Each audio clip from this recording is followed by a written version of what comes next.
Acabamos de cantar acerca del poder de la cruz, la muerte de Cristo en la cruz. Eso es algo que todos los creyentes conocen, todos los creyentes saben que la muerte de Cristo en la cruz del Calvario ocupa un lugar central en la obra de redención. Si Cristo no hubiese muerto en la cruz del Calvario, nadie pudiera ser salvo. Ahora, ¿qué fue realmente lo que sucedió en esa cruz? O para ponerlo de otro modo, ¿qué fue lo que el Señor intentó lograr con su muerte? Hacer posible que cualquiera pudiera salvarse, pero sin asegurar la salvación de nadie en particular, o salvar eficazmente a muchos. Voy a repetir la pregunta porque es una pregunta crucial para el mensaje de esta mañana. ¿Cuál fue la intención de Cristo? ¿Para qué vino Cristo? ¿Por qué murió en la cruz del Calvario? ¿Fue para hacer posible que cualquiera tal vez pudiera salvarse? ¿O Cristo vino al mundo, se hizo hombre, murió en la cruz para salvar infaliblemente a un gran grupo de personas? Bueno, ese es el tema que yo quisiera considerar en esta mañana con ustedes, continuando con la serie de las doctrinas de la gracia que iniciamos hace unos domingos atrás, a la luz del pasaje que leyó Lester hace un momento en el capítulo 10 del Evangelio de Juan. Allí se nos presenta nuestro Señor Jesucristo como el buen pastor de las ovejas. Y lo que vamos a hacer en esta mañana no es hacer una exégesis, un análisis exhaustivo de estos 30 versículos que Lester leyó. Vamos a extraer básicamente dos enseñanzas clave que nos ayuden a determinar la naturaleza de la muerte de Cristo en la cruz. Eso es todo lo que vamos a hacer en esta mañana, bien simple. Vamos a sacar dos enseñanzas clave de este pasaje. Y la primera tiene que ver con la identidad de las ovejas que pastorea el buen pastor. Mis hermanos, según este pasaje, Juan capítulo 10, las ovejas de Cristo son aquellas que escuchan su voz y le siguen. Ahora, el texto no termina allí. El texto nos enseña que las ovejas de Cristo son aquellas que escuchan su voz y le siguen porque le pertenecen a Él por derecho de posesión. ¿Quiénes son las ovejas de Cristo? ¿Cómo nosotros podemos identificar quiénes son ovejas de Cristo y quiénes no lo son? Bueno, las ovejas de Cristo le siguen, las ovejas de Cristo escuchan su voz. Y la razón por la que le siguen y por la que escuchan la voz de Cristo es porque le pertenecen a Él. En otras palabras, lo que yo estoy diciendo, mis amados hermanos, es que estas ovejas no llegaron a ser suyas porque creyeron en Él. Esas ovejas creyeron en Él porque eran suyas. Es Cristo, solo Cristo. ¿Y qué sigue diciendo el Señor aquí? Mas el que entra por la puerta, el pastor de las ovejas, a este abre el portero y las ovejas oyen su voz. Las ovejas oyen su voz y a sus ovejas Él llama por nombre y las saca.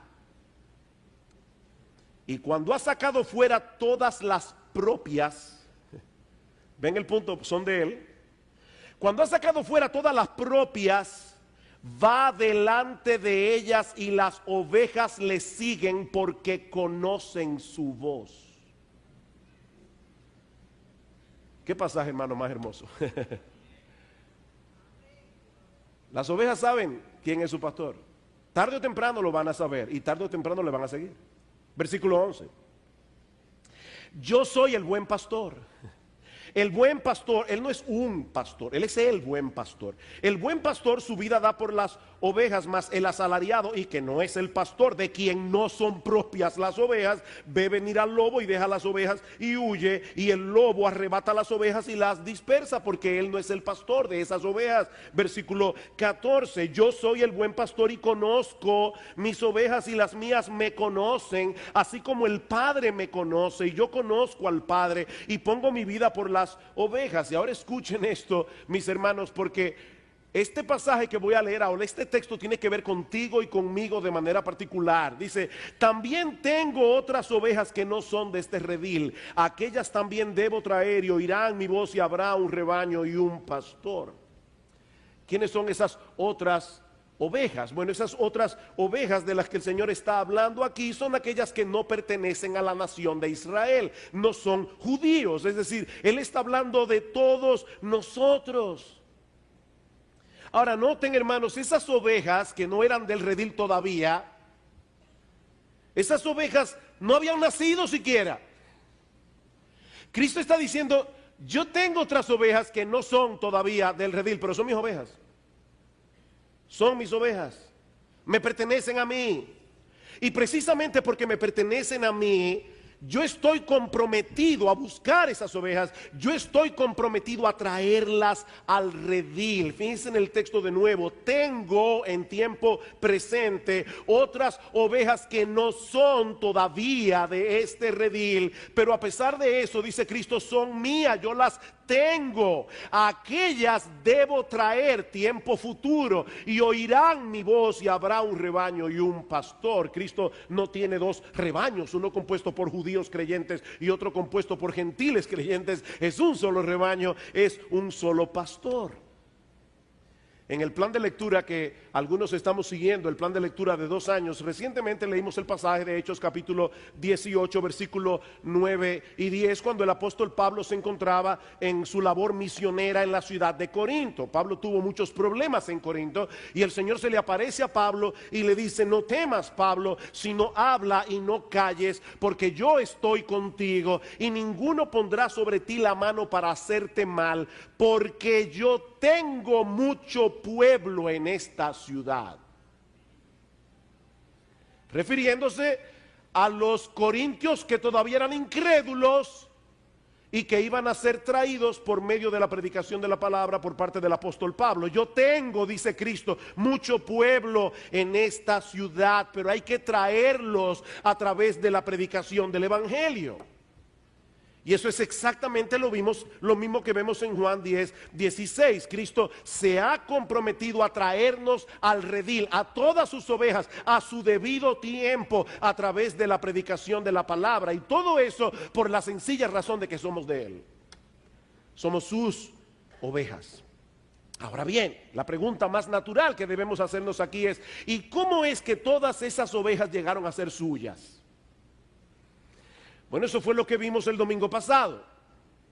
Porque Dios el Padre nos escogió soberanamente para que fuéramos de Cristo desde antes de la fundación del mundo, como dice Pablo en Efesios capítulo 1, versículos 4 en adelante. Noten el capítulo 10 de Juan, versículo 27. Mis ovejas oyen mi voz y yo las conozco y me siguen y yo les doy vida eterna y no perecerán jamás, ni nadie las arrebatará de mi mano. Mi Padre que me las dio es mayor que todos y nadie las puede arrebatar de la mano de mi Padre.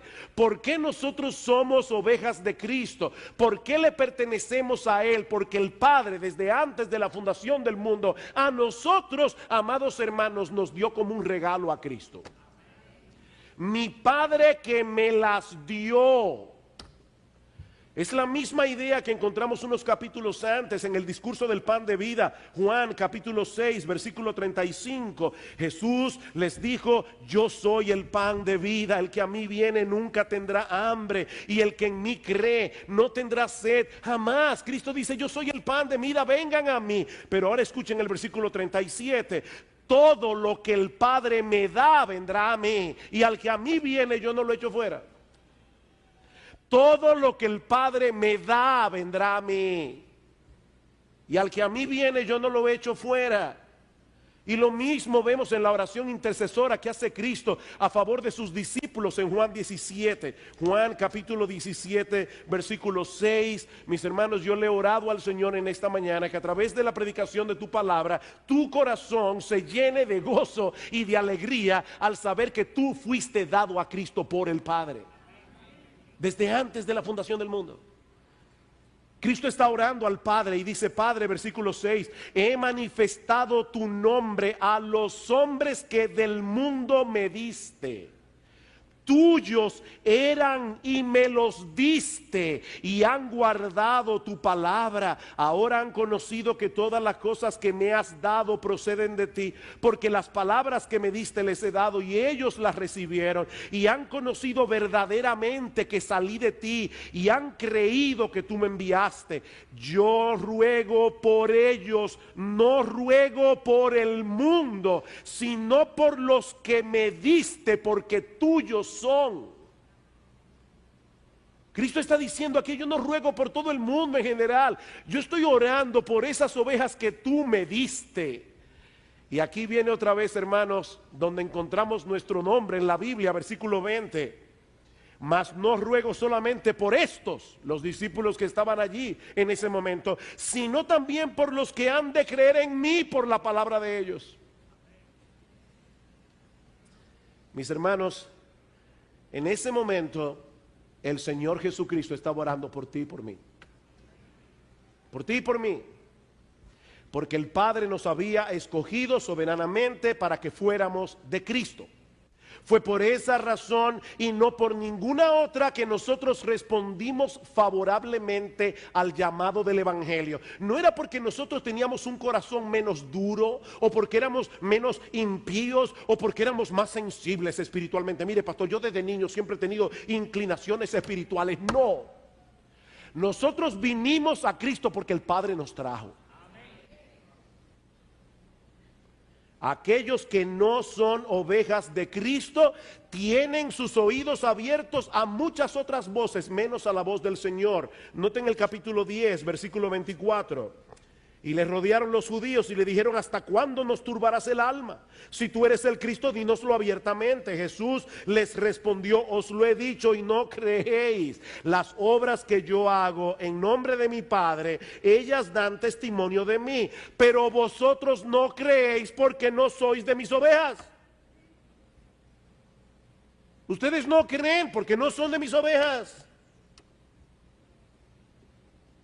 Las ovejas de Cristo manifiestan que son suyas porque escuchan su voz y le siguen.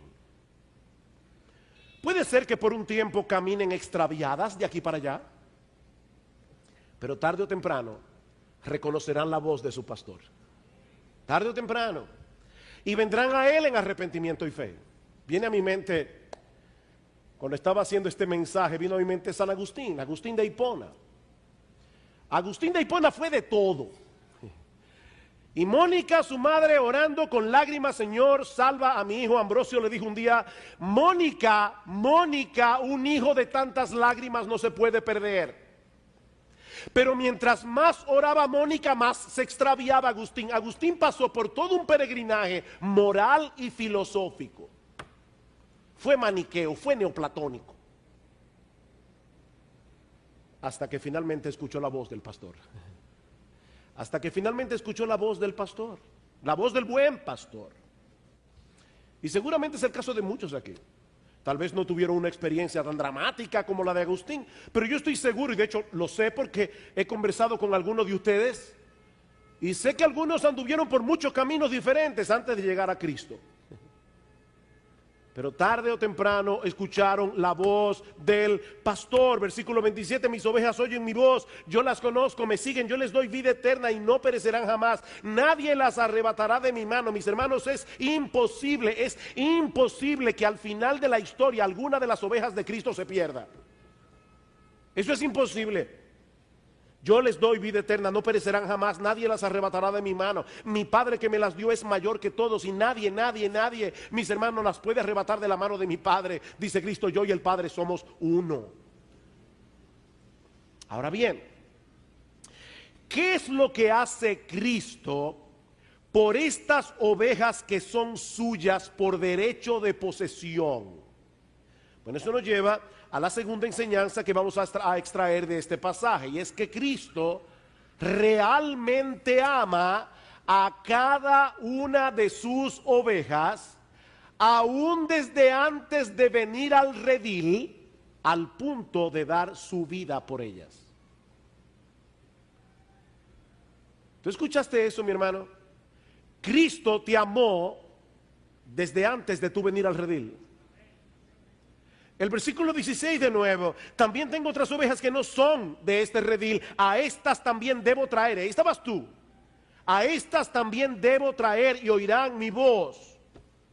Seguramente cada uno de nosotros tiene un testimonio distinto de cómo fue que llegamos a ser cristianos. Alguien decía, hay un solo camino al Padre, pero hay miles de caminos a Cristo.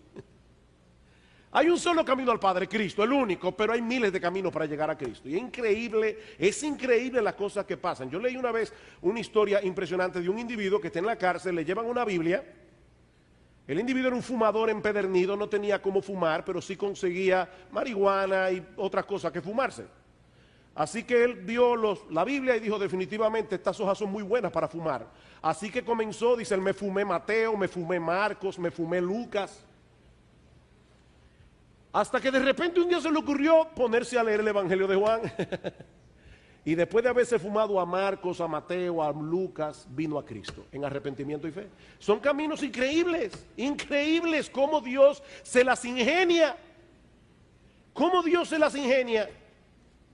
Ahora el punto, mis amados hermanos, es que Cristo está diciendo aquí, yo estaba detrás de cada uno de esos elementos que jugó algo en la historia de tu salvación. Piensa por un momento, todos los elementos que se conjugaron para que tú vinieras a Cristo, Cristo estaba detrás de todos ellos. Él te estaba trayendo personalmente. Por eso yo decía la semana pasada, el amor de Cristo es concreto, el amor de Cristo es personal. Él no ama a la humanidad. Hay gente que ama a la humanidad, no, Cristo ama a personas. Personas concretas. Ahora, noten algo importante en este pasaje, y es que Cristo no se presenta únicamente como el buen pastor de las ovejas. Él también es la puerta del redil. ¿Se dieron cuenta? Versículo 9. Yo soy la puerta. El que por mí entrare será salvo, y entrará y saldrá y hallará pastos. Nadie puede entrar al redil de las ovejas a no ser que lo haga a través de Cristo, viniendo a Él en arrepentimiento y fe, descansando únicamente en Él para la salvación de su alma. Mi amigo que estás aquí en esta mañana, fuera de Jesucristo no existe posibilidad alguna de salvación para ningún ser humano. Él no dice yo soy una puerta entre muchas, yo soy la puerta. Como dijo Juan capítulo 14 versículo 6, yo soy el camino, yo soy la verdad, yo soy la vida, nadie viene al Padre sino por mí. Él es la puerta, Él es el camino, Él es la verdad, Él es la vida. Ahora, y esta es la parte más sorprendente de todo esto, y es el hecho de que Cristo, como el buen pastor, salva a sus ovejas muriendo por ellas. Cristo salva a sus ovejas muriendo por ellas. Versículo 11, yo soy el buen pastor su vida da por las ovejas. En Palestina a veces pasaba que los pastores morían accidentalmente. Estaban cuidando las ovejas, venía un lobo, venía un oso y mataba al pastor. Pero era un accidente. La muerte de Cristo no fue accidental. Noten el versículo 17, por eso me ama el Padre, porque yo pongo mi vida para volverla a tomar. No fue un accidente, fue intencional. Nadie me la quita, sino que yo de mí mismo la pongo. Tengo poder para ponerla y tengo poder para volverla a tomar. Por eso resucitó de la tumba al tercer día. Nadie ha hablado así. Por eso es que nosotros decimos, o Cristo era loco, o era megalómano, o era Dios hecho hombre. Porque nadie en su cabal juicio habla así. Nadie me quita mi vida, yo la pongo voluntariamente por mis ovejas. Esa fue su intención. Versículo 12, mas el asalariado y que no es el pastor, de que no son propias las ovejas, ve venir al lobo, deja las ovejas y huye, y el lobo arrebata las ovejas y las dispersa. Así que el asalariado huye porque es asalariado y no le importan las ovejas. ¿Ven el contraste? Cristo, como el buen pastor, da su vida por las ovejas. Los asalariados que no aman las ovejas porque no son suyas, huyen cuando ven el peligro.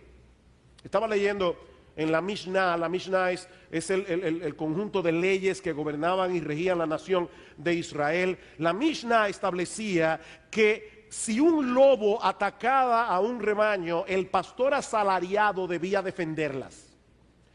Pero si eran dos lobos, se daba por sentado que ya no había nada que hacer, y por lo tanto esos pastores asalariados podían salir huyendo y no tendrían que responder por las ovejas que estaban cuidando. Pero eso no es lo que hace el buen pastor. Eso no es lo que hace el buen pastor. Versículo 14, yo soy el buen pastor y conozco mis ovejas y las mías me conocen, así como el Padre me conoce y yo conozco al Padre y pongo mi vida por las ovejas. Pongo mi vida por las ovejas. Cristo, dice en el versículo 10 de Juan 10, vino a darnos vida y vida en abundancia. ¿Escucharon eso, hermanos? Cristo vino a darnos vida y vida en abundancia, pero eso solo sería posible a través de su muerte. Qué paradójico, ¿verdad? Piensen en esto por un momento. ¿Qué pasaba con un rebaño de ovejas si el lobo las atacaba y mataba al pastor? ¿Qué pasaba? Bueno, eso implicaba la perdición de las ovejas, porque las ovejas quedaban sin protección, quedaban a merced de los lobos.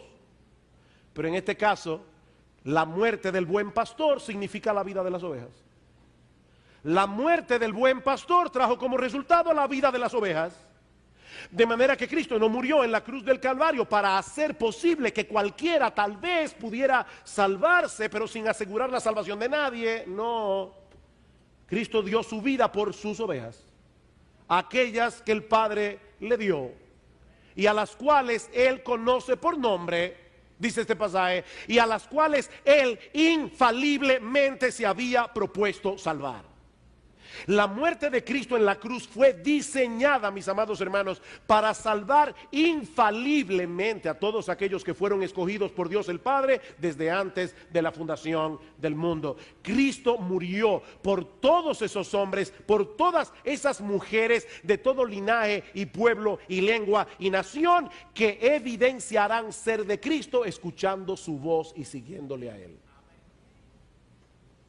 Ese es el mensaje que encontramos una y otra vez en las páginas de las Escrituras.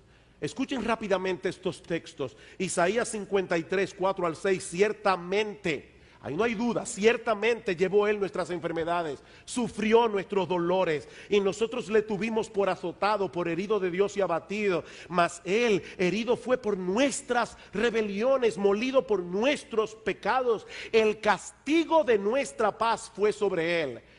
¿Escucharon eso? Escrito 700 años antes del nacimiento de Cristo. El castigo que procuró nuestra paz fue sobre Él, y por su llaga fuimos nosotros curados. Todos nosotros nos descarriamos como ovejas, cada cual se apartó por su camino, mas Jehová cargó en Él el pecado de todos nosotros. ¿Escucharon eso? Jehová cargó en Él el pecado de todos nosotros. Es por eso que este pasaje concluye diciendo que Cristo verá el fruto de la aflicción de su alma. ¿Saben quién es el fruto de la aflicción de su alma? Tú y yo. No hay duda ninguna, Cristo verá el fruto de la aflicción de su alma y quedará satisfecho, dice Isaías. Por su conocimiento justificará mi siervo justo a muchos y llevará las iniquidades de ellos. Mateo 1:21, cuando un ángel se le aparece a José en sueños y le dice: José, recibe a María, que está embarazada del Espíritu Santo, y dará a luz un hijo y llamará su nombre Jesús, que significa Jehová salva. ¿Y por qué ese niño se llamará Jesús? Porque Él salvará a su pueblo de sus pecados. ¿Vieron otra vez la certeza del texto? Él no vino a hacer posible que tal vez, quizás, algunos se salven. No, Él salvará a su pueblo de sus pecados. Nada ni nadie podrá impedir que eso ocurra. Mateo 10:45, porque el Hijo del Hombre no vino para ser servido, sino para servir y para dar su vida en rescate por muchos. No para hacer posible que tal vez pudieran ser rescatados. No, Él vino para rescatar a muchos dando su vida por ellos. Mateo capítulo 20, versículo 28, por tanto mirad por vosotros y por todo el rebaño, le dice Pablo a los pastores en Éfeso, en que el Espíritu Santo os ha puesto por obispos para apacentar la iglesia del Señor, la cual Él ganó por su propia sangre. Mis hermanos, cuando Cristo derramó su sangre en la cruz, Él ganó para sí una iglesia. Una iglesia que estaba compuesta por hombres y mujeres concretos, con nombre y apellido. Según a los Corintios 5:21, aquel que no conoció pecado, Cristo por nosotros lo hizo pecado para que nosotros fuésemos hechos justicia de Dios. En Él Cristo fue hecho pecado en nuestro lugar y Dios derramó sobre Él su ira, la que nosotros merecíamos. ¿Saben una cosa, mis hermanos? Si Cristo hubiera hecho lo que Él hizo en la cruz por todos y cada uno de los habitantes del planeta Tierra, todos y cada uno de los habitantes del planeta Tierra tendrían que salvarse. ¿Saben por qué? Porque Dios no es injusto y Él no va a castigar el mismo pecado dos veces. Si ya Cristo fue hecho pecado por mí, ya Dios no me puede castigar. ¿Alguien pagó por mí? Si Él hizo eso por todos los habitantes del planeta, el infierno va a estar vacío. Porque Dios no va a castigar el mismo pecado dos veces. Pero Cristo hizo eso por sus ovejas. Por sus ovejas, a las cuales puso en su cuenta su justicia perfecta. Me encanta eso, hermanos. Dios nos ve ahora como si nunca hubiéramos roto un plato. Mis hermanos, es completamente imposible que una de las ovejas por las que Cristo murió termine en el infierno. Es imposible, no solo porque todos sus pecados ya fueron pagados en la cruz, sino también porque ahora disfrutamos de la justicia perfecta de Cristo que nos fue acreditada, puesta en nuestra cuenta por medio de la fe. Gálatas capítulo 1, versículo 3 y 4, gracia y paz sean a vosotros de Dios el Padre y de nuestro Señor Jesucristo, el cual se dio a sí mismo por nuestros pecados, para librarnos del presente siglo malo, conforme a la voluntad de nuestro Dios y Padre. ¿Ven lo que decíamos hace un momento? La muerte de Cristo no fue accidental. Él se dio a sí mismo por nuestros pecados, con el propósito de librarnos del presente siglo malo, y todo eso conforme a la voluntad del Dios soberano, que nos escogió para disfrutar de esa salvación desde antes de la fundación del mundo. Efesios 5:25, maridos, amad a vuestras mujeres, así como Cristo amó a la iglesia y se entregó a sí mismo por ella, para santificarla, habiéndola purificado en el lavamiento del agua por la palabra, a fin de presentársela a sí mismo, una iglesia gloriosa, que no tuviese mancha, ni arruga, ni cosa semejante, sino que fuese santa y sin mancha. Pablo está haciendo aquí una comparación entre la relación que Cristo tiene con su iglesia, la relación que los esposos debemos tener con nuestras esposas. Pero saben que esta comparación no tendría ningún sentido si Cristo se hubiera entregado en la cruz por todas las personas sin distinción. Los esposos cristianos, porque son cristianos, deben mostrar cierta clase de amor por todo el mundo, ¿verdad que sí? Hasta por los enemigos. Ahora, hay un tipo de amor y hay un tipo de relación que cada uno de nosotros tiene con su esposa, y no puede ser con más nadie. O sea, si uno de nosotros tuviera una relación con otra mujer como la que tenemos con nuestra esposa, eso se llama adulterio. Bueno, de la misma manera, Cristo tiene una relación con su esposa que Él no tiene con nadie más. Y fue por ella que Él dio su vida, para santificarla a ella. Porque Él va a presentarse a esa iglesia como una iglesia gloriosa algún día, sin mancha ni arruga. Es por eso, mis hermanos, que esta doctrina que estamos predicando hoy ha sido denominada por los teólogos como redención particular o expiación limitada.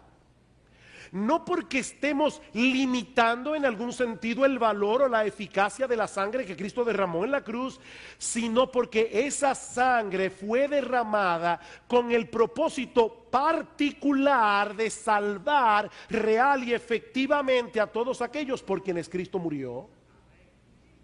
Es una redención particular. Los que limitan la eficacia de la muerte de Cristo en la cruz son aquellos que dicen que Cristo murió por todo el mundo.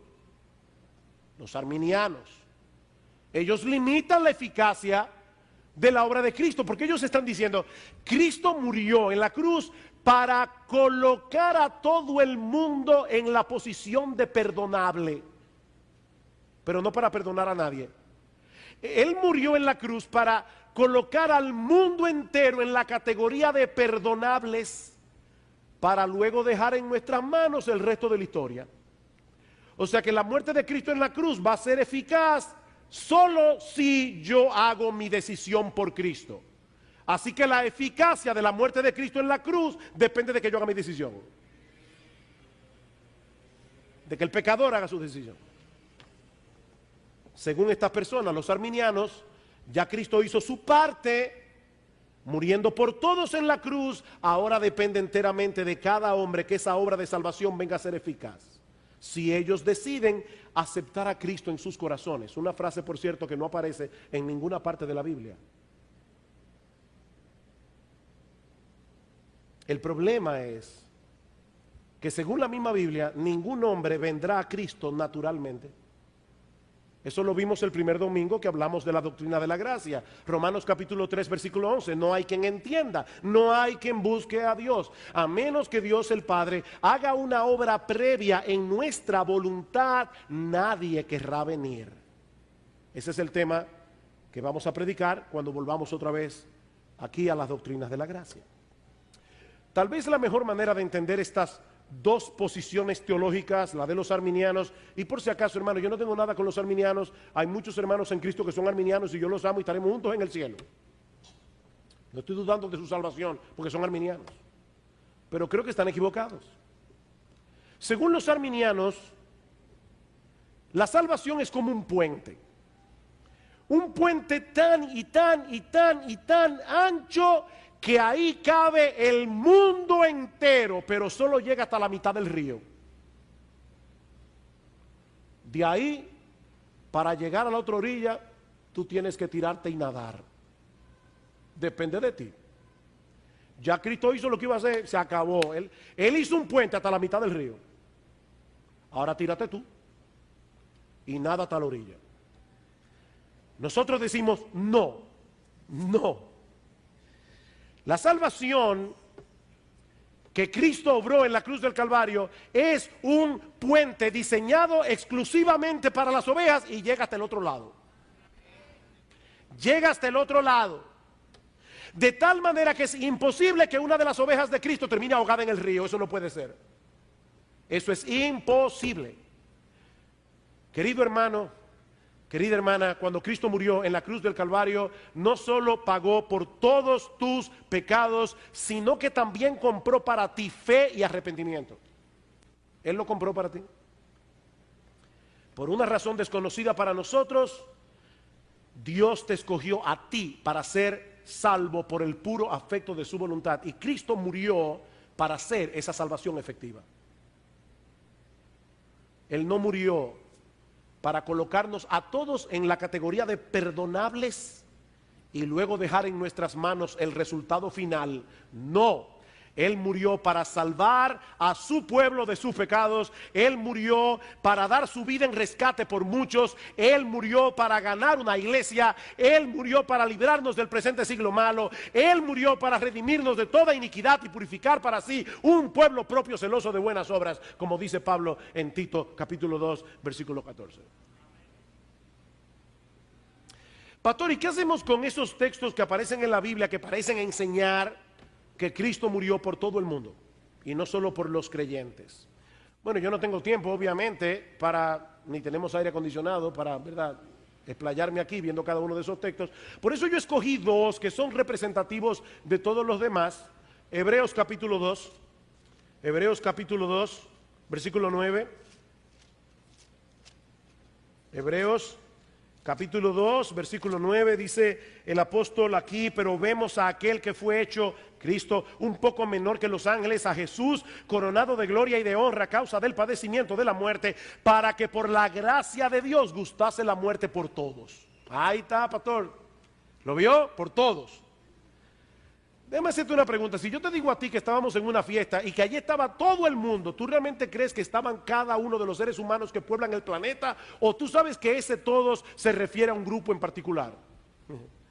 La Biblia usa la palabra todos de la misma manera. Noten lo que sigue diciendo el autor.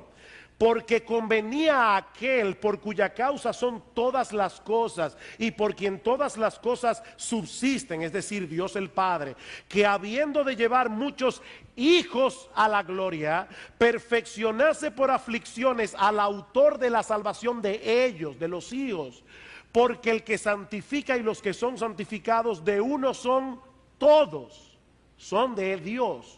Por lo cual no se avergüenza de llamarlos hermanos, diciendo: anunciaré a mis hermanos tu nombre, en medio de la congregación te alabaré. Cristo anunciará su nombre, el nombre de Dios, a sus hermanos. Y otra vez yo confiaré en él. Y de nuevo, he aquí yo y los hijos que el Señor me dio.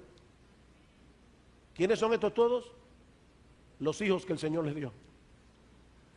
Primera de Juan, capítulo 2, versículo 2.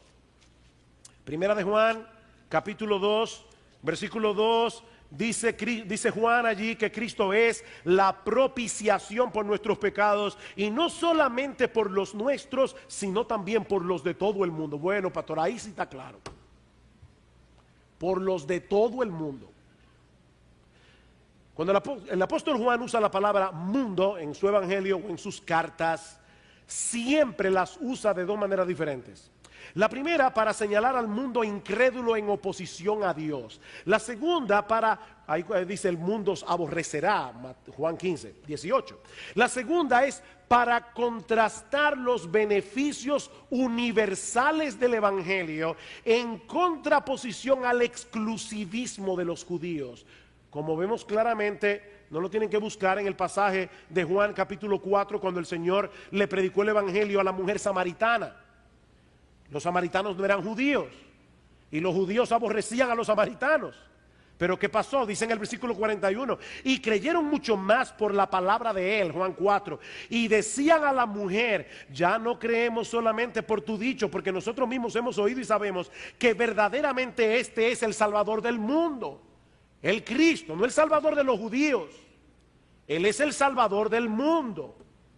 Bueno, ese es en ese segundo sentido que Juan nos dice aquí que Cristo vino a propiciar los pecados no solamente de los judíos, sino también de personas de toda lengua, linaje, pueblo, tribu y nación. De hecho, la palabra propiciar significa literalmente quitar la culpa a través del sacrificio de Cristo. Si Cristo propició o quitó la culpa de todos y cada uno de los habitantes del planeta Tierra, nadie pudiera perderse. Pero el mismo Juan reconoce en esta carta que hay hijos de Dios, hay hijos del diablo, y que Cristo murió por unos y no por otros. Primera de Juan capítulo 3, versículo 1, mirad cuál amor nos ha dado el Padre para que seamos llamados hijos de Dios. Por esto el mundo no nos conoce, porque no le conoció a él. Ven, hay hijos de Dios y está el mundo que no conoce a Dios. Versículo 10, en esto se manifiestan los hijos de Dios y los hijos del diablo. Dos paternidades. Versículo 16, en esto hemos conocido el amor, en que Él puso su vida por nosotros. ¿Quiénes? Los hijos de Dios. Los hijos de Dios, judíos o no. En conclusión, lo que hemos visto hoy aquí es que Cristo, el buen pastor, dio su vida por sus ovejas, aquellas que el Padre le dio desde antes de la fundación del mundo. Por amor a esas ovejas derramó su sangre en la cruz del Calvario para asegurar infaliblemente que esas ovejas sean salvas. Es por eso que en Hebreos capítulo 12, versículo 2 dice que Cristo sufrió la cruz por el gozo puesto delante de él. Él no fue a la cruz diciendo: bueno, yo voy a morir a ver si tal vez quizás alguno pueda salvarse. No, mi hermano, mira, cuando Cristo estaba en la cruz del Calvario, Él estaba pensando en ti. Y Él decía: wow, qué dolor tan grande es este. Recibir en mi carne toda la ira de mi Padre, toda la ira del Dios Todopoderoso, pero aún así yo tengo gozo en mi corazón, porque yo sé que por esta muerte tú van a ser salvos. Por el gozo puesto delante de Él, sufrió la cruz. Mi amado hermano, eso significa que el amor con el que Dios te ha amado y te ama es sencillamente incomprensible. Mi amado hermano, no interpretes el amor de Dios a la luz de tus circunstancias. Interpreta tus circunstancias a la luz del amor de Dios. Porque Él está obrando en tu vida de múltiples maneras para hacerte semejante a su Hijo. Él está obrando de múltiples maneras y algunas son dolorosas, pero es para hacerte semejante a su Hijo. Pero que no te quepa la menor duda, mi amado hermano, mi amada hermana, que todo lo que Él decreta para tu vida cumplirá el mismo propósito de amor por el que fuiste elegido. Romanos capítulo 8. Romanos capítulo 8, luego de decir que todas las cosas obran para bien de aquellos que aman a Dios, esto es, a los que conforme a su propósito son llamados. Dice Pablo en el versículo 31, que pues diremos a esto: si Dios es por nosotros, ¿quién contra nosotros? El que no escatimó a su propio Hijo, sino que lo entregó por todos nosotros, ¿cómo no nos dará también con Él todas las cosas?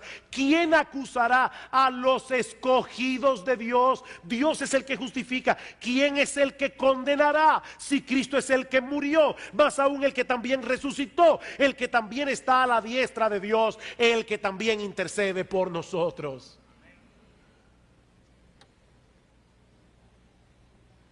Eso también significa que tu salvación está completamente segura. Tu salvación está completamente segura porque ese amor personal de Dios es inmutable. Él te escogió porque te ama. Él envió a su Hijo a morir por ti porque te ama, y Él te preservará hasta el fin, hasta que estés en su presencia glorificado, porque Él te ama.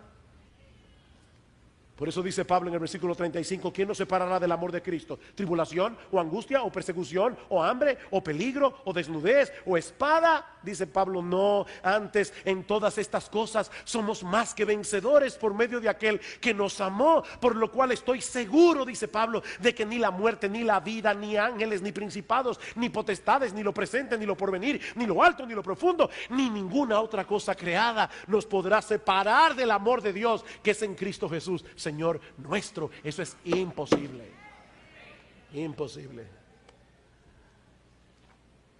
Mis hermanos, ¿cómo deberíamos responder nosotros a esa clase de amor? Pablo responde esta pregunta en 2 Corintios 5:14. ¿Qué dice Pablo en 2 Corintios 5:14? Dice: el amor de Cristo nos constriñe, el amor de Cristo nos presiona, el amor de Cristo nos motiva, pensando esto, que si uno murió por todos, otra vez todos, ¿quiénes todos? Luego todos murieron. Y por todos murió, para que los que viven ya no vivan para sí, sino para aquel que murió y resucitó por ellos. ¿Quiénes son esos todos? Aquellos por quienes Cristo murió, aquellos por quienes Él resucitó. Mi hermano, nuestras vidas no son nuestras. Nuestras vidas no son nuestras, fuimos comprados por precio. Medita en ese amor inmensurable con el que Cristo te ha amado y te ama. Medita en eso, mi hermano, hasta que ese amor llene tu corazón de pasión por el buen pastor. Que dio su vida por sus ovejas, en cuya lista estaba tu nombre.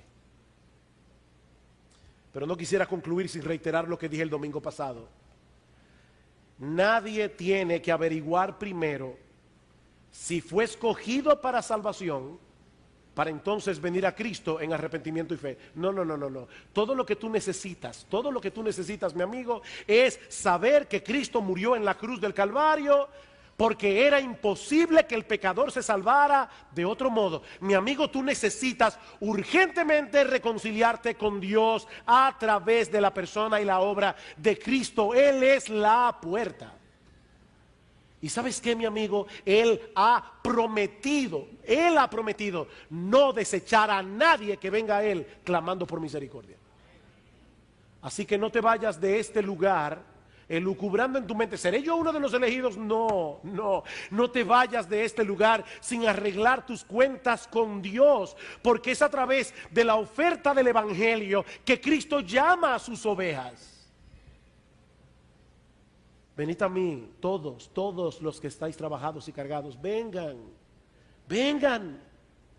No se pongan a averiguar primero si tu nombre está en esa lista. Venid a mí todos los que estáis trabajados y cargados, yo los haré descansar. Yo soy el pan de vida. El que a mí viene nunca tendrá hambre. El que en mí cree no tendrá sed, jamás.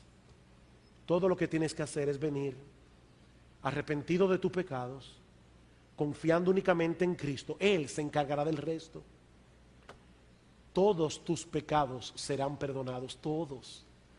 Y recibirás gratuitamente por gracia el don de la vida eterna en Cristo.